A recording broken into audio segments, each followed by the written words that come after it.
But, Jonathan, let's talk about the Bears for a moment here. High expectations, might have made a deep playoff run last year, if not for the double doink on the field goal, and you come out and lay an egg like that in week one. What did that tell you? Well, it tells me that the way that they prepared in the offseason was a team that's been there, done that, or so they thought. Didn't understand that you have to continue going and continue preparing. Now, Mitch Trubisky, this is year 2 in the offense, and I can't find a single play that they ran where he looked comfortable. I can't find one time where he said, okay, I can scan the defense and I know where to go with the ball or have an outlet. He looked inaccurate. He looked antsy. He frankly looked like he was still in college, and this was his rookie year getting beat up. Now, give credit to the Packers and the defensive line, the pressure, and the secondary, but I need to see something more from that offense and from Mitch Trubisky. Bobby, he didn't play at all in the preseason, for whatever that's worth, so maybe they're kicking off rust or whatever, but we had the soundbite earlier from the Green Bay defense saying we wanted to make Mitch play quarterback. Well, they did, and he didn't. Well, what they did was they forced him to sit in the pocket and throw, and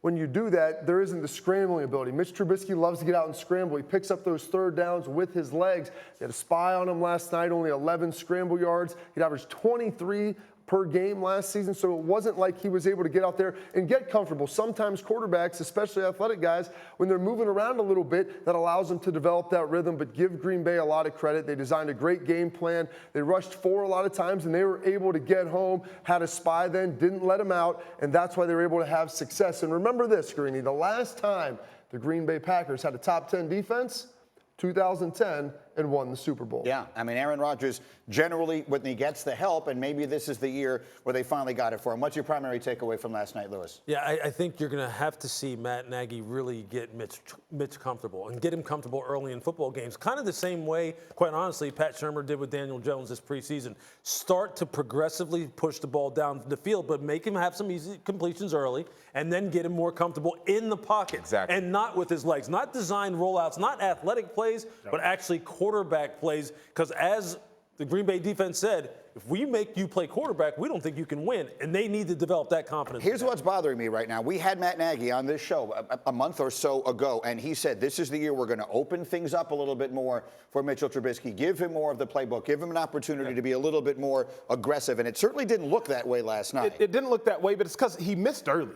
And when you miss early as a quarterback, you never get into a rhythm. Now, bear in mind, the Bears were without their top tight end in Trey Burton, who's also another phenomenal gadget player that they're good at using. But Trubisky, like Vilma said, you just can't start off that rough and start off that bad. Specifically, Greeny, when you have a defense that is dominant. The game was never out of hand. It's not as if the Bears ever had to just start passing it 50, 60 times to get within reach. The defense was dominant. Trubisky has to help. So, Vilma, help me put this into perspective for fans in Chicago in particular who are waking up upset this morning. In one conversation, we can say, well, they didn't play at all in the preseason. September is the new preseason, all of that. How concerned should a Bears fan be about how bad their offense looked last night? Wow. Very concerned. Really? Real quickly, because you mentioned opening up the offense, that tells me that they didn't focus on the other plays, the core plays that they can fall back on. And that's what happened yesterday. There were no core plays that Chicago could fall back on for Trubisky because they're trying to open up the offense. They have all these plays in there, and they can't run any of them well. So I'd be very concerned. I think, just like from year 1 to year 2, players make jumps. From game 1 to game 2, players make jumps, coaches make jumps. They see some things in real time for the first time where they can go back and say, okay, look, let's rein this back in. It was first game. We were trying to do everything. I think now, they go out and lay an egg like that again, then you're going to hear me calling into some Chicago station. Listen, it's not I got a lot invested in you, Mitch.